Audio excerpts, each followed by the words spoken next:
오래전에 제가 한국에 살 때 저희 집에 함께 살던 한 가족이 있었습니다. 젊은 부부였는데요. 그 집에 5살 된 아들이 하나 있었어요.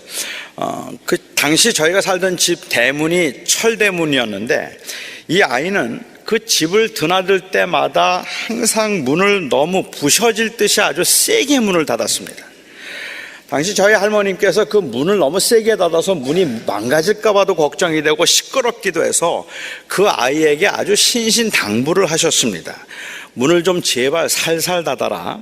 몇 번을 저희 할머님께서 그렇게 말씀을 하시고 때로는 야단을 치셨는데 문을 좀 살살 닫아라 그렇게 말을 하면 그 아이는 아주 공손하게 응 라고 대답을 하고 나갈 때는 세게 닫았습니다.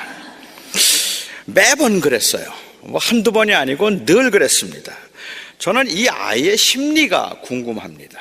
왜 문을 세게 닫지 말라고 말하면 그러겠다고 말하고는 나가면서는 왜 문을 세게 닫았을까? 그 문을 세게 닫지 말라는 말이 무슨 뜻인지 몰라서 그랬던 건 아니겠다 싶어요. 남의 말을 듣는 둥 마는 둥 했기 때문에 그럴 수 있을 것 같기도 해요. 아니면 습관이 되어 있기 때문에 응 하는 순간에는 천천히 닫아야 되겠지라는 생각을 하지만 문을 일단 닫을 때는 나도 모르게 자동 반사적으로 문을 세게 닫게 되는 것일 수도 있습니다. 이 어린 아이지만은 남이 문을 세게 닫지 말라고 말을 하면 그 말을 듣는 게 자존심이 상해서 그래서 그냥 세게 닫았는지도 모릅니다. 남의 말을 들을 마음이 처음부터 없었지만 상대방의 그 마음을 기분 나쁘지 않게 하기 위해서 응이라고 대답은 해주고 그리고 그냥 세게 닫은 것인지도 모르겠습니다. 그것보다는 되게 한번 혼난 적이 없기 때문에 버릇이 없어서 그런 겁니다. 한번 붙잡아 혼내주면 그러지 않을지도 모르는 거죠. 아니면은 그냥 장난을 치고 놀리는 것이었을까요? 천성이 청개구리과라 그래서 그랬는지도 모릅니다. 제 아내는 저도 그렇다고 그런 말을 합니다.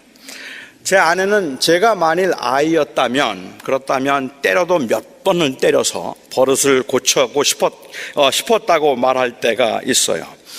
뭐든지 뭘 좀 부탁을 하면 저는 그러겠다고 그냥 바로 대답을 하지 않습니다. 이 아이만도 못해요. 아이는 응이라도 했지. 저는 그러겠다고 난 대답을 선뜻 하지 않고 꼭 이유를 다는 버릇이 있습니다. 어차피 부탁을 들어줄 그러면서도 처음부터 시원하게 대답을 하는 일이 없어요. 이게 참 요청하는 사람들에겐 답답한 일이죠. 집에 오늘 들어올 때 순대 사올 수 있어요? 저는 꼭 대답을 합니다. 오늘 몇 시에 들어갈지 몰라. 오늘은 안 돼. 집에 들어올 때 그 순대집은 이 차를 대기가 너무 어려워서 그래서 한참 걸어야 돼. 제가 이렇게 몇 가지 자꾸 이유를 대고 하기 싫다는 그 표현을 하면 그러면 제 아내가 이제 중간에 말을 끊고 말하죠. 됐어요. 안 사와도 돼. 그래요. 그러면 이제 제가 말합니다. 순대만 사가면 돼? 그래요. 아니 처음부터 그렇게 말하면 얼마나 좋아요. 처음부터 순대만 사가면 되느냐고 이렇게 물었더라면 기분 나쁠 일도 없을 텐데 왜 처음에는 그렇게 어깃장을 제가 놓고 안 사겠다고 못한다 그랬을까요?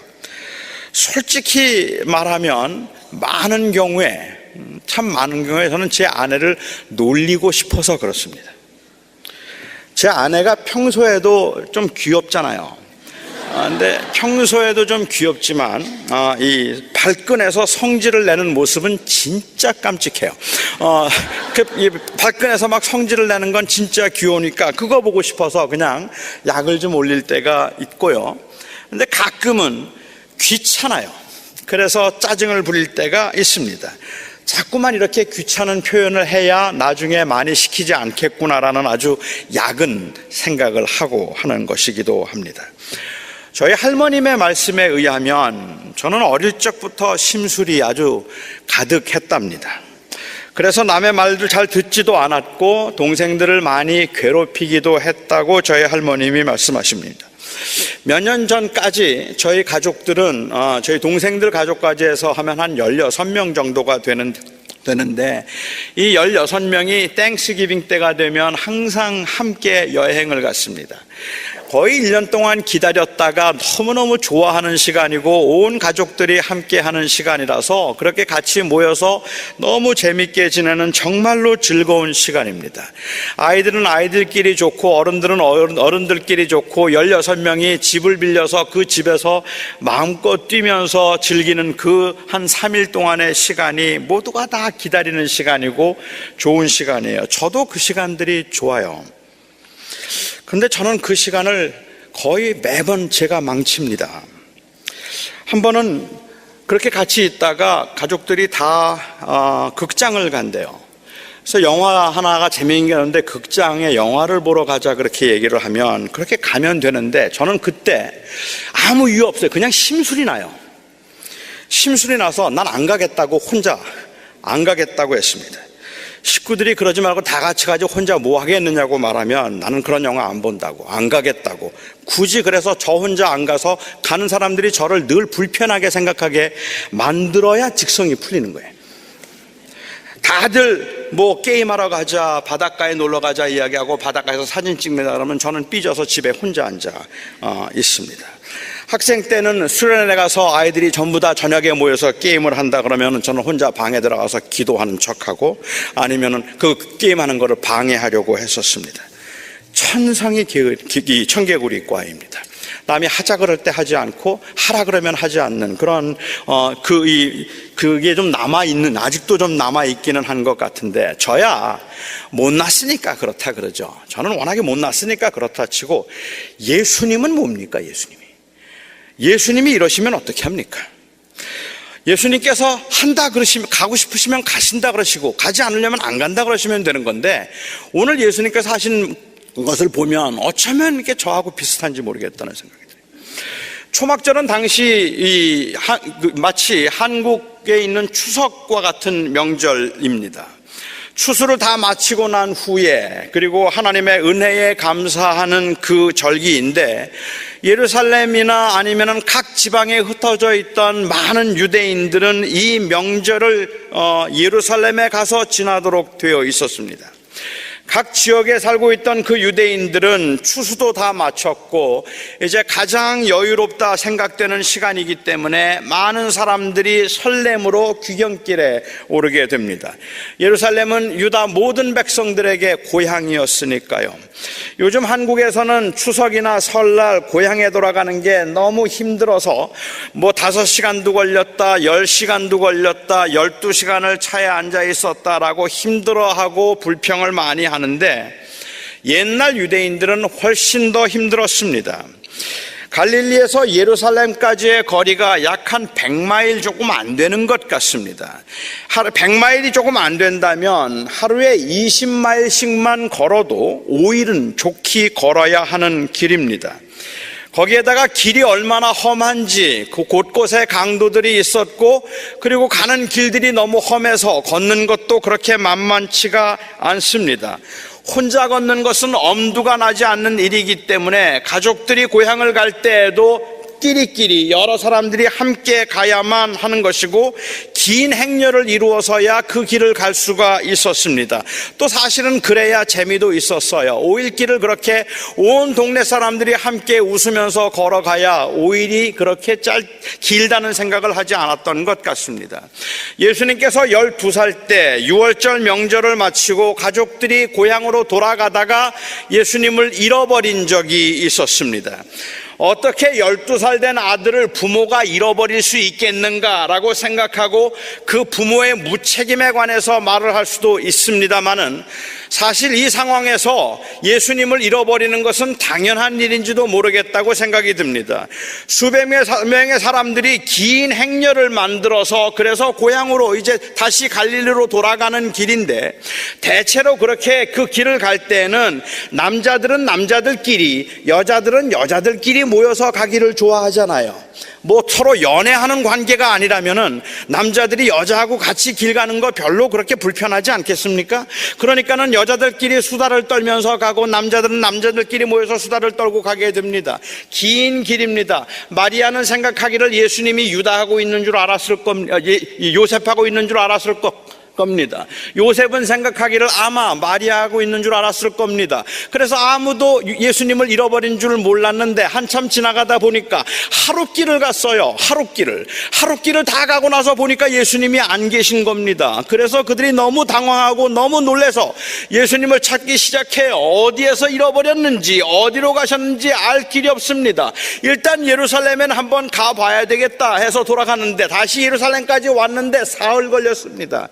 이거 보통 일 아니에요. 그렇지 않습니까? 걸어서 하루를 갔다가 그래서 예수님이 안 계신 것을 알고 다시 찾아서 헤매며 그래서 예수님을 찾아오는데 사흘이 걸려서 예수님을 찾았다는 말입니다.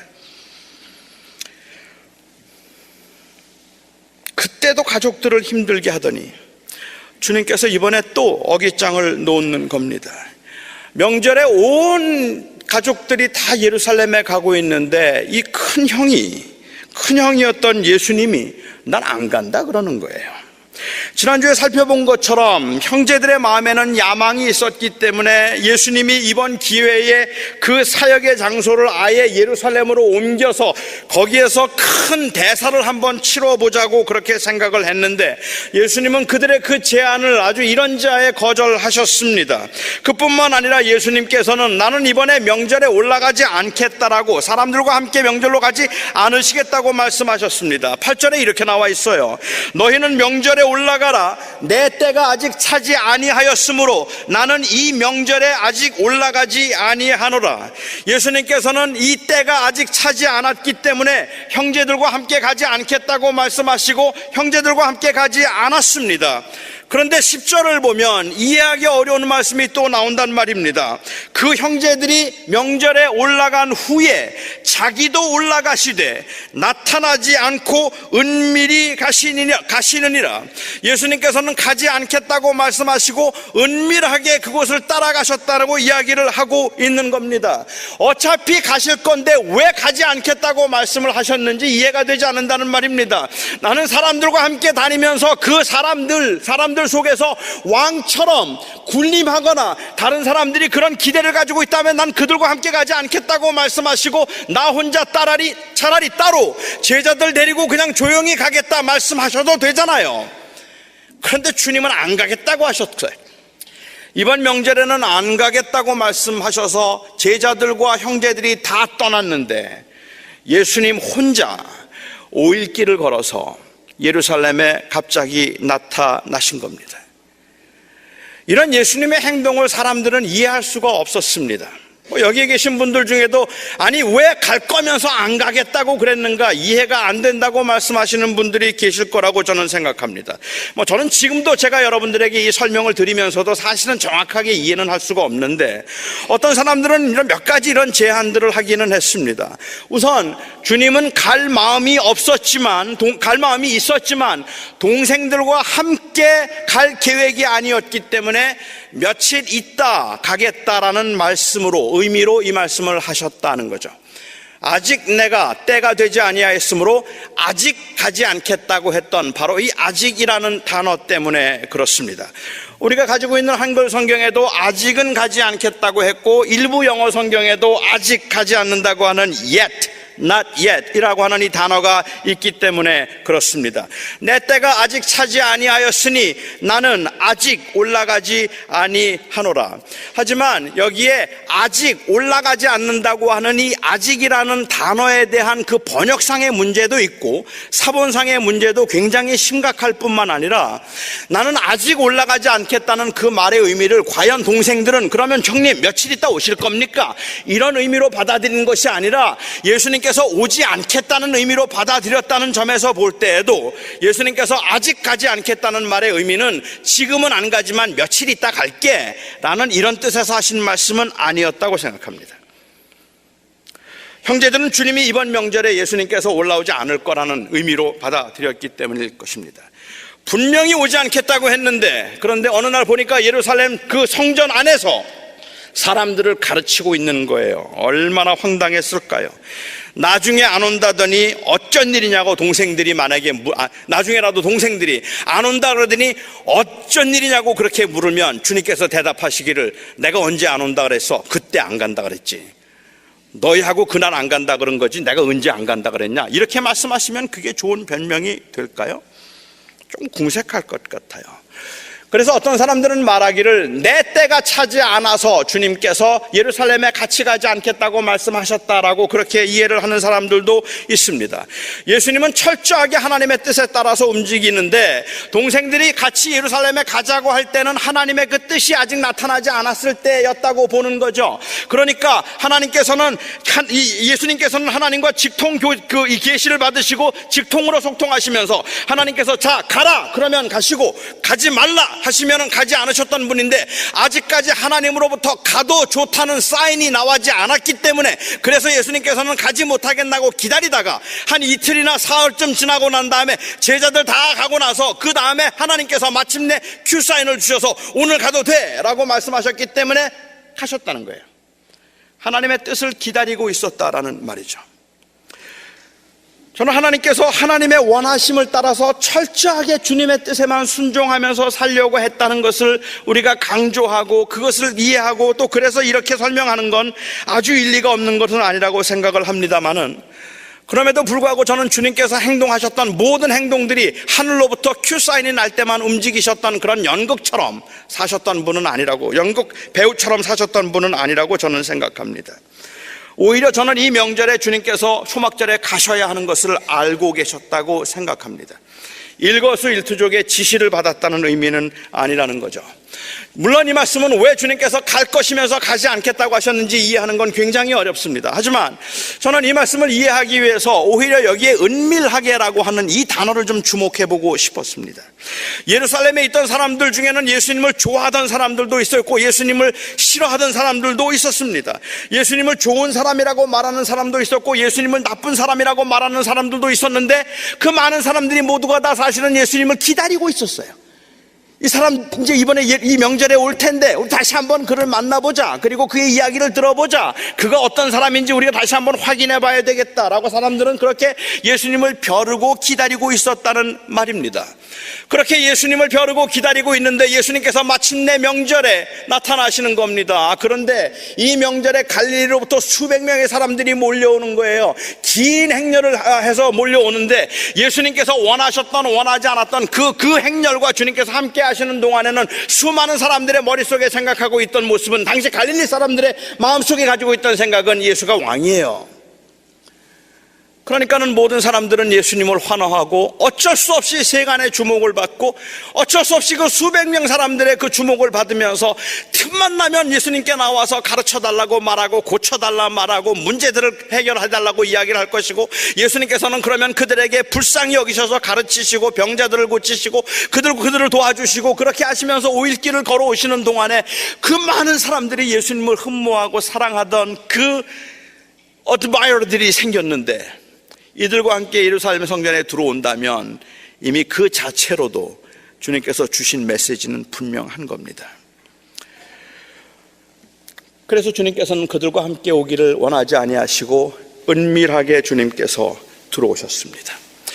은밀하게 주님께서 들어오심으로 당시 당시 예수님의 형제들이나 아니면 제자들이나 그 백성들이 기대하고 있던 우리가 기대하는 그 왕이 당신이십니까? 라는 그 메시지에 예수님은 나는 너희가 기대하는 그런 왕은 아니다 라고 대답을 하신 셈인 것입니다. 그렇게 은밀하게 들어오신 주님께서 이제 그 예루살렘 성전에서 가르치기 시작했다는 사건이 저는 좀 더 마음에 걸렸었습니다. 주님은 정말로 조용히 예루살렘에 들어오셨는데 예루살렘에 조용히 들어오셨으면 조용히 계셔야죠. 그리고 조용히 가셔야죠. 그런데 조용히 들어오셨던 예수님께서 명절 중간쯤에는 성전에서 가르치기 시작했습니다. 요한이 말한 은밀하게라는 말이 무색할 정도로 당신을 감추지 않았고, 그리고 몰래 사역을 하지 않았고, 이미 이 사건 때문에 예수님께서는 은밀하게 들어오셨음에도 불구하고 온 예루살렘을 그야말로 난리와 소동으로 만들어버렸습니다.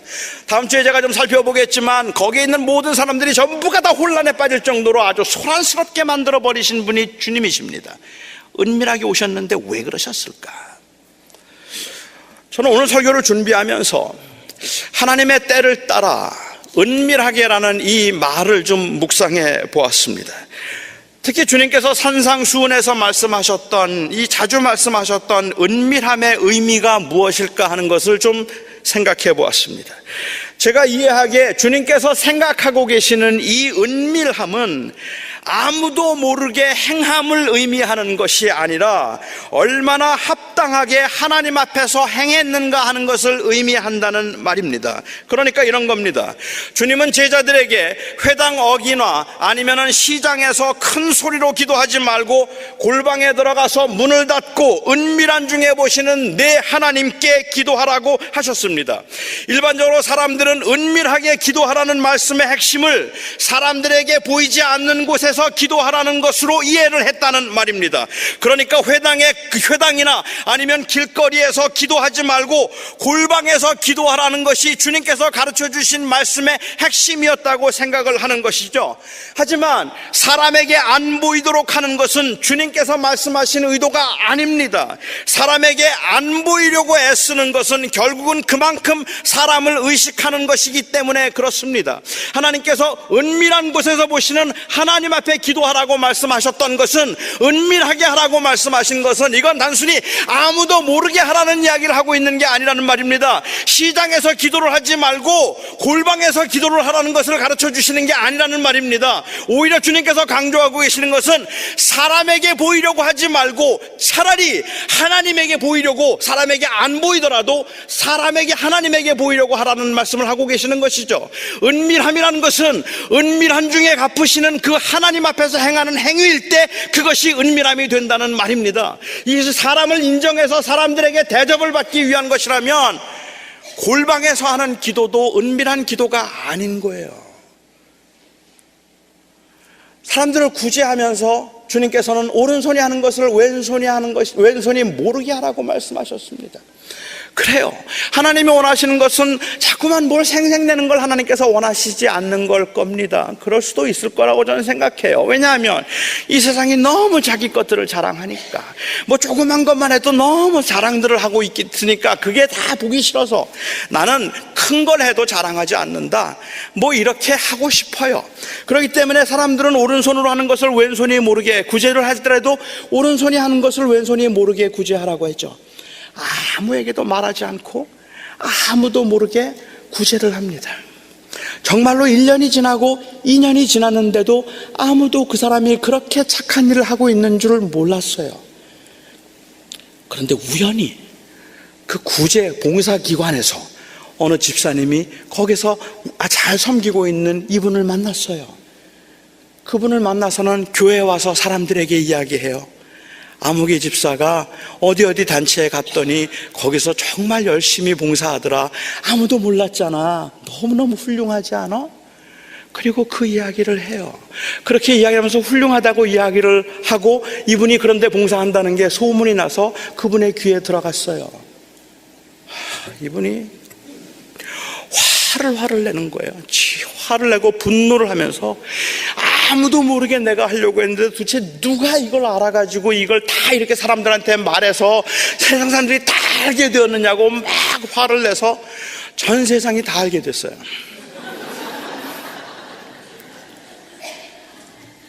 주님이 말씀하시고자 하시는 것은 아무도 몰래 해라, 그 이야기를 하고 계시는 것이 아니라 아무도 모르게 해도 의미가 있는, 아무도 몰랐는데 그래도 그것이 가치가 있고 의미가 있는, 즉 보지 않으시는 은밀한 중에 계시는 하나님 앞에 해라, 그 이야기를 하는 겁니다. 사람이 보았는가 보지 않는가는 중요하지 않아요. 사람들에게 그것이 너무 드러내고 자랑하는 것 같은 그러한 현상이거나 그러한 문화라면 감춰야 되겠죠. 당연히 그게 더 덕을 세우는 것이겠죠. 하지만 우선적으로 저의 마음속에는 사람이 보았는가 보지 않는가가 중요하지 않아요. 사람에게 안 보이려고 하는 것만큼 자기 의를 강하게 드러내는 게 없다고 저는 생각합니다. 나는 아무도 모르게 지금 이 일을 하고 있어라는 그것이 그 사람에게 얼마나 교만한 자랑이 될 수 있는지 모른다는 말입니다. 다른 사람들은 다 자기 것 칭찬하지만 난 아무에게도 몰래 내가 하고 있는 걸 내가 이런 사람이야. 그래서 자기의 그 self-righteousness가 사실은 아무에게도 말하지 않음으로 드러날 수도 있다는 말입니다. 사람이 보았느냐 보지 않았느냐 이것이 중요한 것이 아니라 은밀한 가운데 계시는 그 하나님께서 보신 것이냐, 은밀한 가운데 계시는 그 하나님이 인정하신 것이냐, 은밀한 가운데 계시는 그 하나님 앞에서 행하고 있는 것이냐, 그것이 중요하다는 이야기를 하고 있다는 말입니다. 그러니까는 예수님께서 생각하시는 은밀하게라는 말은 나는 절대로 사람에게 나타내지 않겠다는 생각이 나는 하나님의 뜻대로 하겠다는 생각을 선행하게 되는 경우에는 은밀함의 목적이 자기 만족이 될 수 있다는 것도 우리는 경계해야 된다고 생각합니다. 사람이 알 수도 있고 모를 수도 있습니다. 잘 모르겠습니다. 어떤 게 더 좋은 건지 잘 모르겠습니다. 사람에게 알리는 것이 더 좋을 때도 있고 알리지 않는 것이 좋을 때도 있을 거라고 생각을 합니다. 사람이 알아주지 않아도 상관이 없지만 사람이 알아준다고 해도 그래서 무조건 나쁜 것이라고 말할 것도 아닌 것 같습니다. 정말로 중요한 것은 하나님을 의식했느냐는 겁니다. 그리고 하나님 앞에서 사는가 하는 것입니다. 하나님께서 은밀하게 하라고 하신 말씀의 핵심은 은밀한 중에 보시는 하나님, 안 보이는 것 같지만 분명히 보시는 그 하나님 앞에서 우리가 살면 행하면 그러면 그 하나님께서 갚으실 것이라는 말입니다. 우리의 문제는 무엇인가 하면 하나님을 믿는다고 말하면서도 하나님이 보이지 않기 때문에 하나님이 안 보신다고 생각하고 있는 게 문제라는 말입니다. 우리의 문제는 하나님께서 살아계시고 하나님이 우리의 모든 것을 주관하시고 하나님이 다 다스리는 분이라고 말하고 고백하고 있으면서도 실제로 우리는 당장 내가 누구의 눈에 들켰는가 하는 것, 그것이 하나님이 나를 보고 계시고 있다고 하는 사실보다 더 두려운 것이 되어버릴 만큼이나 하나님이 나를 보고 있다는 사실을 우리는 의식하지 않고 있다는 게 문제라는 말입니다. 하나님 앞에 보이려고 하라.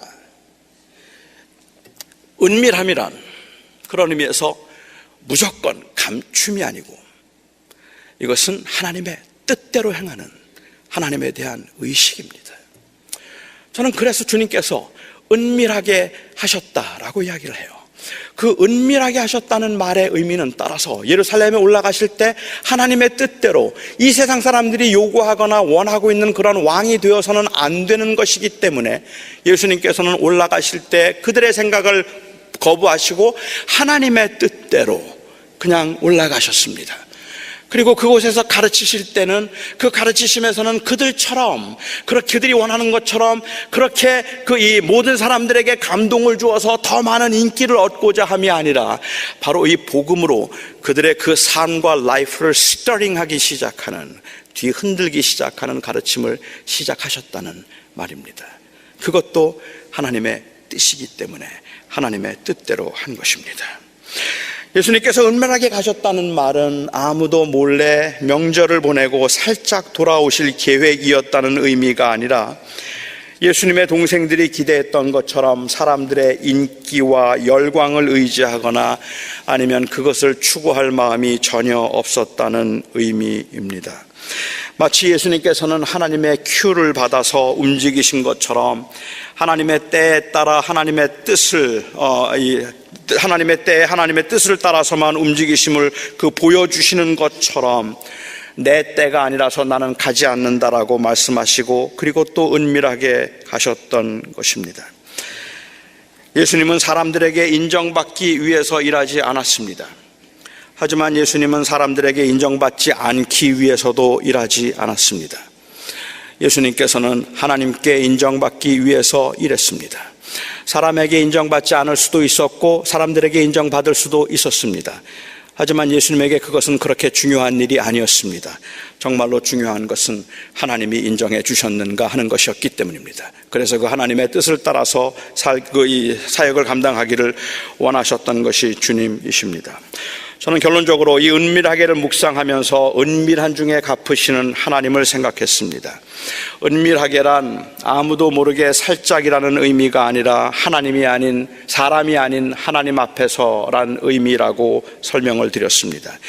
요즘 세상 사람들이 너무 눈에 보이는 것에 의해서 다른 사람들을 평가하고 다른 사람들의 인정에 목말라 있어서, 그래서 자신을 드러내지 않고 사는 것만으로도 제법 경건해 보일 수 있지만, 우리가 궁극적으로 추구하는 것은 은밀하게 사는 삶이 아니라 그리스도와 동행하며 주님의 뜻을 이루며 사는 삶입니다. 나를 드러내지 않는 것이 우리의 삶의 소원이 아니라 그리스도를 드러내는 것이 우리의 삶의 소원입니다. 내가 드러나는가, 내가 드러나지 않는가 보다 더 중요한 것은 그리스도가 어떻게 드러나는가 하는 것입니다. 진짜 중요한 것은 얼마나 사람에게 보이지 않고 사는가가 아니라 얼마나 하나님께 주목하고 하나님을 의식하며 사는가 하는 것입니다. 사랑하는 성도 여러분, 은밀히 보시는 하나님이 보이십니까? 여러분의 그 복잡하고 그리고 단안한 그 문제들 가운데 지금도 이것을 보고 계실 하나님이 보이십니까? 저는 하나님이 무엇을 원하시는지, 하나님이 어떻게 요구하실 것인지 저는 그거는 정말로 모르겠습니다. 우리에게 처해진 상황에서 하나님께서는 무엇을 하라고 하실는지 아마도 각자의 생각이 다를지도 모르고 우리 모두의 생각이 다 다를지도 모르겠다고 생각합니다.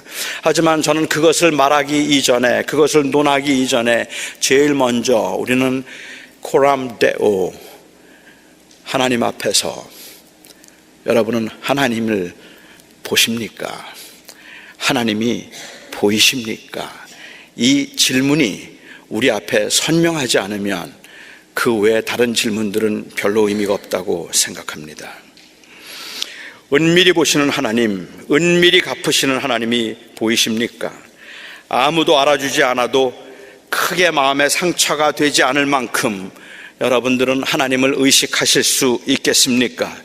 모든 사람들이 칭찬하고 열광하고 환호하는 중에서도 하는 일마다 잘 되어서 그동안 쌓인 업적과 그리고 또한 그 성과와 소유가 하늘에 닿을 것 같아도 그 너머 하나님이 보이십니까? 사람들의 인정과 대접으로 성공과 출세를 말하지 않고 당신을 최고로 만들어주겠다는 그 유혹의 소리에 흥분하지 않고 사람이 알아주지 않기 때문에 서운함으로 위축되지 않을 만큼 오직 하나님의 뜻을 따라서만 살고 싶습니다라는 그 간절한 열망이, 아니 살고 살겠다는 그 능력이 아니라 그렇게 살고 싶다는 그 간절한 열망이 여러분 우리 안에 있습니까? 저는 이것이 있음이 제자들의 당연한 모습이라고 생각합니다. 이것이 있음은 하나님 앞에서 살겠습니다라는 이 고백은 예수 믿는 사람들 중에서도 특별히 예수를 잘 믿는 헌신된 extraordinary disciple들이 하는 말이 아니라 예수를 주라고 고백하고 있는 모든 하나님의 사람들과 모든 교회들이 어떤 상황에서도 코람 데오, 하나님 앞에서 삽니다라고 말하는 것입니다. 보이지 않지만, 아무것도 보이지 않지만, 손에 잡히지 않지만 여전히 여기에 계시고 여전히 우리와 함께 하시고 여전히 우리를 지키시는 그 하나님이 두려워서, 그 하나님이 사랑스러워서, 그 하나님을 믿을 수 있어서 그 하나님 앞에서 살아가는 삶이 제자의 삶인 겁니다. 하나님의 임재가 우리의 삶 가운데 너무 은밀하다 하여서 소홀히 여기지 마시고, 너무 그렇게 은밀하다 하여서 은밀하게 들으시고 은밀하게 임하시는 이 하나님, 그 하나님의 그 임재가 너무 은밀하다 하여 우리 하나님을 우리의 현장에서, 문제의 현장과 삶의 현장에서 소외시키지 않기를 바랍니다. 기도하겠습니다. 나의 아버지 하나님, 우리 앞에 문제가 생기면 그 문제는 마치 큰 산처럼 우리의 모든 시야를 가립니다. 하나님을 사랑하며 하나님을 섬긴다고 그렇게 고백을 했지만 일단 경제적으로든 육체적으로든 우리가 원하지 않던 일들을 우리가 당하게 되면 하나님 앞이 캄캄해지고 아무것도 보이지 않습니다. 우리에게는 풀어야 할 문제들이 있지만, 우리에게는 넘어야 할 산이 있지만, 우리에게는 분명히 회복해야 할 관계들이 있지만, 하나님, 이 모든 것을 하나님 앞에서 할 수 있게 하여 주시옵소서. 주님께서 말씀하셨던 은밀하게가 감추는 것, 숨기는 것, 피하는 것을 의미하지 아니하고, 주님께서 말씀하셨던 이 은밀하게가 은밀함 가운데 계시는 하나님 앞에 서는 것을 의미했다면, 가장 은밀했다 싶은 그것이 가장 분명하고 가장 적나라할 수밖에 없음을 고백합니다. 하나님, 그래서 우리의 삶이 투명할 수밖에 없고 우리의 삶이 분명할 수밖에 없음은 바로 은밀하게 보시는 그 하나님이 거기에 계시기 때문입니다. 아버지 하나님, 그 하나님을 의식하며 살아갈 수 있는 성숙함이 우리 모두에게 있기를 바라며 예수 그리스도의 이름으로 기도하옵나이다. 아멘.